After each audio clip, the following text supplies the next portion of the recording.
מתחילת המלחמה אמרנו שכדי להשלים את הניצחון ጦርነቱን የጀመርነው ድል ለማድረግ ሐማስን ለማሸነፍና ሁሉንም ታጋቾች ለማስመለስ ነው። እስራኤል ምግብን ጨምሮ የትኛውም ሰብአዊ እርዳታ እንዳይገባ ከከለከለች ከ11 ሳምንታት በኋላ የረሃብ ችግር እንዳይከሰት በሚል የምግብ እርዳታ ቁሳቁስ ወደ ጋዛ እንዲገባ መፍቀዷን አስታወቀች። የእስራኤሉ ጠቅላይ ሚኒስትር ቤንያሚን ኔታንያሁ እስራኤል ጋዛን ሙሉ በሙሉ በመቆጣጠር ሐማስ የሚዘርፈውን የእርዳታ እህል እንደምትከላከልና ለዚህም ጦሯ መዘጋጀቱን በቴሌግራም ገጻቸው ላይ ለቀቁት ተንቀሳቃሽ ምስል ተናገሩ።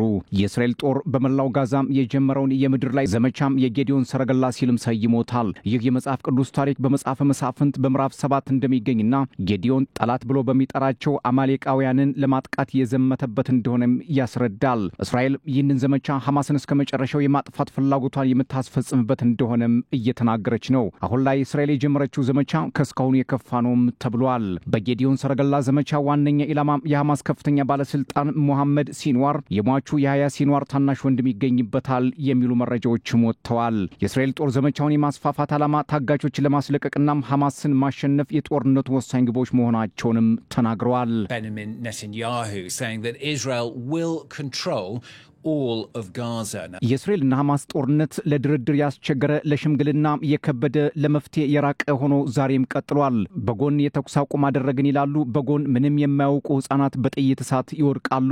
ለተኩስ አቁም ስምምነት ሲባል ከኳታር እስከ ዋሽንግተን ከፍ ሲልም እስከ ጸጥታው ምክር ቤት ውይይት ቢደረግም ለጋዛ ነፍሳት ሐማስ አግቶ ለሚያሰቃያቸው እስራኤላውያን የደረሰላቸው ማንም የለም። ሐማስ ገፍቶ ላይ ገፋም ተዋግቶ ላይ ያሸንፍ ንጹሃንን ለምን ያስጨርሳል? እስራኤልስ በጉዳዩ ላይ እጃቸውም ሐሳባቸውም የሌሉበትን ንጹሃንን ለምን ትጨፈጭፋለች ሲሉ የሚጠይቁም በርካቶች ናቸው። የመካከለኛውን ምስራቅ ቀጠና የሚከታተሉ ተንታኞች እንደሚሉት በፈረንጆቹ 1917 በባልፎር ዲክሌሬሽን መሰረት አካባቢው ለአይሁድ ተወላጆች እንዲሰጥ የሚደነግገው አዋጅ ከጸደቀና አይሁዳውያን ወደዚያው መስፈር ከጀመሩበት ጊዜ አንስቶ ቀጠናው ረፍት አይቶ አያውቅም። ቀደምት የነበሩ የአረብ ነዋሪዎችና በአይሁዳውያን መካከል የተጀመረው የረጅም ጊዜ ግጭት እስከ ባለፈው ጥቅምት 7 2023 ብሎም እስካሁኑ ድረስ የሁለቱ ወገኖች ጠላትነት ቀጠናውን ብሎም የዓለምን ፖለቲካ እንዲናወጥ በማድረግ አቻል ተገኘለትም። እስራኤል ጥቅምት 7 ከደረሰባት ጥቃት በኋላ በወሰደችው ያጸፋ እርምጃም ከፍተኛ የሐማስ አመራሮችና እልፍ ንጹሃን መገደላቸው የሚታወቅ ነው። በዚህ ጦርነት ከእስማኤል ሃኒያ እስከ ያህያ ሲንዋር፣ ሳሌህ አልአሩሪ፣ ሙሐመድ ደይፍ፣ ማርዋን ኢሳ፣ አህመድ አልጋንዶር፣ አይማን ኖፋሊን ጨምሮ 16 ቁልፍ የሐማስ አመራሮች በጋዛ ጦርነት ተገለዋል። በ2023 ሐማስ ከ20 እስከ 30 ሺህ የሚገመት ተዋጊ የነበሩ ሲሆን አሁን ላይ ከ16000 እስከ 18000 እንደቀረው መረጃዎች ይጠቁማሉ።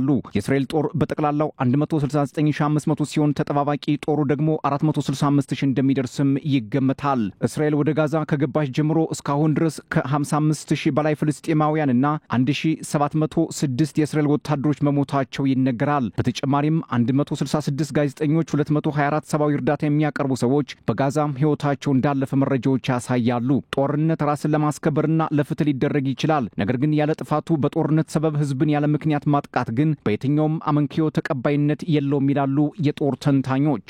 ዛሬ ላይ የኔታንያሁ ጽሕፈት ቤት እንዳስታወቀው የእርዳታ እህል እንዲገባ የተፈቀደው በሐማስ ላይ ዳግም ወታደራዊ ጥቃት አስፈላጊ ሆኖ በእስራኤል መከላከያ ሰራዊት ድጋፍ ማግኘቱን ተከትሎ ነው። እስራኤል ምንም አይነት መሰረታዊ ፍላጎት ምግብ፣ ነዳጅና መድኃኒትን መከልከሏ በዓለም ማህበረሰብ ዘንድ ከፍተኛ ጫና ደርሶባታል፣ እያደረሰባትም ይገኛል። ኔታንያሁም ይህንን ጫና ለመቀልበስ ይመስላል የምግብ እርዳታ እንዲገባ እንፈቅዳለን፣ በጦርነት መሃል የሚከሰት ረሃብን እንቀንሳለን፣ በረሃብ ማንንም መቅጣት አንፈልግም፣ እስራኤል ለጋዛ ህዝብ ምግብ እንዲደርስ ትፈቅዳለች ሲሉም እየተናገሩት Israel announced the start of its new military offensive in Gaza. እስራኤል በጋዛ ከመጋቢት 18 ወዲህ አዲስ ጥቃት መጀመሯን ተከትሎ በርካታ ጋዛውያን በረሃብ መጎዳታቸውን የተራድኦ ድርጅቶች ከመናገር አልቦዘኑም። በጋዛ 2.1 ሚሊዮን ህዝብ የረሃብ አደጋ ተጋርጦበታል። የተራድኦ ድርጅቶችም ሁኔታው አስከፊ መሆኑን እየተናገሩ ነው። የፈረንሳይ ውጭ ጉዳይ ሚኒስትር ዣን ኒዮል ባሮት በበኩላቸው እስራኤል የትኛውንም እርዳታ ወደ ጋዛ እንዲገባ መፍቀድ ይኖርባታል ሲሉ ሐሳብ ሰንዝረዋል።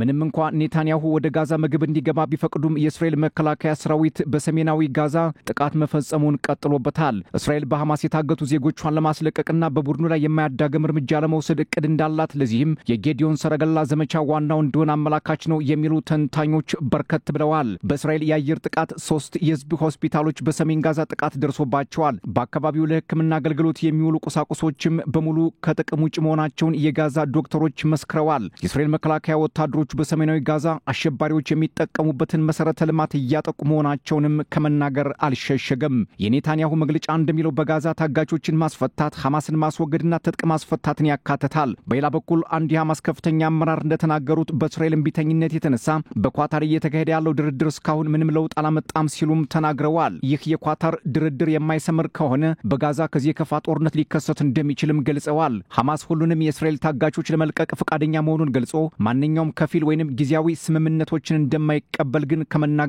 አልተመለሰም። በእስራኤልና ሐማስ ግትርነት አሁንም የጋዛ ንጹሃን ሰቆቃ ላይ መሆናቸው እየታየ ነው። ሐማስ መከራከሪያ ሐሳብ ማቅረቡም ተሰምቷል። የፍልስጤም እስረኞች እንዲፈቱ፣ የእስራኤል ጦር ከጋዛ ለቆ መውጣትና ሰብአዊ እርዳታ እንዲገባ ከተደረገ ሁሉንም ታጋቾችን እንደሚፈታ ዓለም ይወቅልኝ ብሏል።